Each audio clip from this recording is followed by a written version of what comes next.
Hello YouTube, welcome to my channel. For those of you who don't know me, I am Cryptic Coil, and in today's video, I'm going to do something very different. I'm going to talk about Cobra Kai.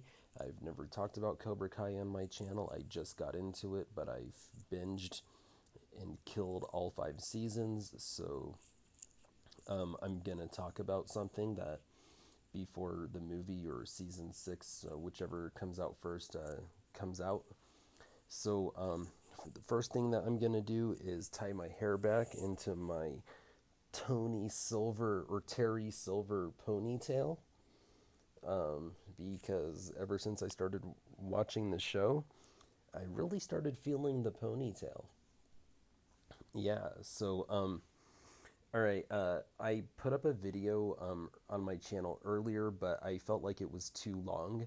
Um, so I don't want to talk about myself at all. I just want to talk about Cobra Kai. So, what I specifically want to address about Cobra Kai is that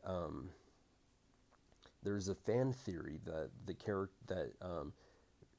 the fourth Karate Kid movie, the next Karate Kid, starring Hilary Swank as Julia Pierce, a lot of fans are speculating that Julie Pierce is Tori Nichols' mother. Okay, and I'm here to share my thoughts on that.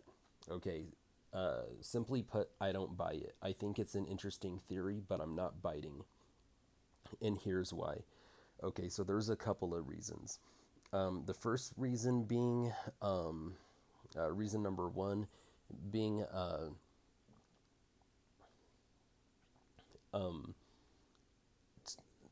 Tori showed up to Cobra Kai and she was able to kick some butt.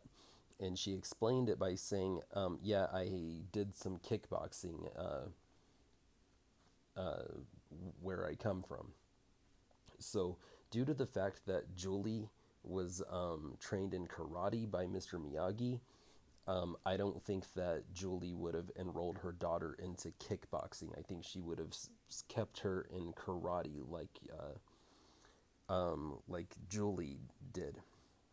So that's reason number one. Reason number two is that it was confirmed that Julie had met Daniel's son at Miyagi's funeral. Now, if you've seen the next Karate Kid with Hilary Swank, there was at least one scene where Mr. Miyagi told Julie about Daniel's son. So we have no idea how long Mr. Miyagi stayed in Julie's life after the end of the next Karate Kid, but I think that we have some reason to presume that that Mr. Miyagi stayed a part of her life at least for a little while, and I'm sure that he told her all about Daniel's son and all about Johnny Lawrence and all about Chosen and all about who was it Mike Barnes. So and then it was confirmed that she had met Daniel at Miyagi's funeral. Now, had Julie moved to the valley, her and Daniel would have certainly been in touch. Tori would have been introduced to Daniel, and when Tori decided to get into martial arts, she probably would have studied under Daniel and not under Cobra Kai, because her mother would have been against that because of Julie's history with Mr. Miyagi. The third reason I don't believe that Tori is the daughter of Julie Pierce is an emotional reason. Okay, Tori's mother is terminally ill. She's on dialysis. Um, I don't want to believe that that's where Julie is at right now. I want to believe that Julie is still out there capable of kicking some butt, still tough, and now that we have Master Kim Do-eun, a female sensei working for Cobra Kai, we really need a strong female sensei capable of fighting Kim Do-eun. And the only person in the Miyagi universe that I can think of who would be able to fill that role would be Julie Pierce. I think that there was a chick in, I want to say, the third Karate Kid movie that was on Cobra Kai. We don't really know that much about her. I think that Julie Pierce would be the much more logical answer for Kim Do-eun.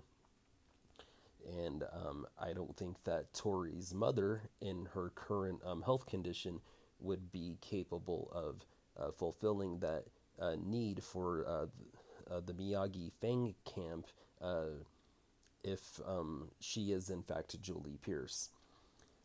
So here's what I would. Strife the Warrior actually pretty much said what I was thinking in a video that he uploaded just like an hour ago. So go check that out.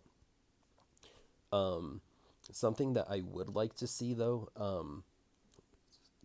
So Julie had a fight with this bully at the end of the next Karate Kid.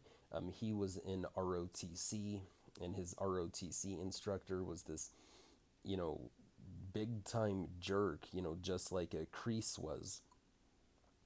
And the kid that was in ROTC who fought Julie was led down a dark path by that ROTC instructor, and that the actor played on a sitcom called California Dreams, and the character that he played was Slywinkle, so I'm just going to refer to him as Sly. Okay, so Julie fought Sly at the end of the next Karate Kid, and I would really like to see them bring him back into the show. And I'd actually like for to find out that he's like Amanda's cousin. I think that would be really like funny, but really cool and interesting at the same time. And I'd also like to see in see a history with that ROTC instructor from the next Karate Kid.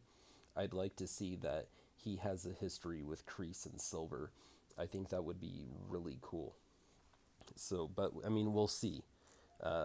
From what I heard, the writers said that any character that ever played in the Miyagi verse is fair game for use in Cobra Kai. So I really would like to see more characters from the next Karate Kid become a part of Cobra Kai. I think that would be really cool. All right, well, that's about all I have to say. One more thing, actually. One more thing. So I have this fan theory about Terry Silver. Okay, and it's really similar to my fan theory about Walter White. So I really believe that in Breaking Bad, when Walter White has hair, he's Walter White. And when he shaves his head, he ceases to be Walter White and becomes Heisenberg. I think that that became evident in the episode where Walter shaved his head and he set off a bomb. Then he remained Heisenberg that whole entire time until the final episode when he grew his hair back out and he was like all repentant. I think that that like Walter White with hair is Walter White, but bald Walter is Heisenberg. Well, I think that Terry Silver is a good guy when he wears his hair down. Because when Kreese showed up, he told, he went on this rant and told Kreese, look, man, it was the 80s. I was so high off of coke that, I tormented a teenager for months. It sounds insane to me now. And besides, I don't live in the past. I've been to therapy. I've gotten some help. Okay, I've worked on myself. And he was wearing his hair down. Okay, but then he went back to Kreese and said, I don't know what it is about you, but you have awakened something in me. And then he tried to convince Kreese to let go of the past, but by that time that he had gone back to Kreese, he was rocking his ponytail again.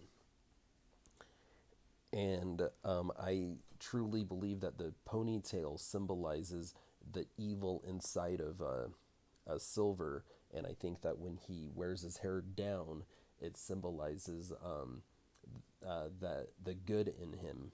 It's just a fan theory. And then remember, he also told Kreese, every man has his weakness. Your weakness is Johnny Lawrence. My weakness is you. And I think that Terry Silver probably looks back to the moment that Kreese took his place to fight the captain, and I think that, and then, he told Kreese, anything you ever need, I'm there for you for the rest of my life. I really think that Silver reflects on that moment, and he sees the weakness in him, and he sees the strength in Kreese, and he doesn't ever want to be that weak man again. I think that he wants to be capable of doing what Kreese did for him, and I think that that's like the motivation that brings that evil out in him, and I think that evil is symbolized by the ponytail. Anyway, I hope you guys found this interesting. Please let me know in the comment section below. I'd love to talk some Cobra Kai with you. Thanks for watching. Horns up. Peace out.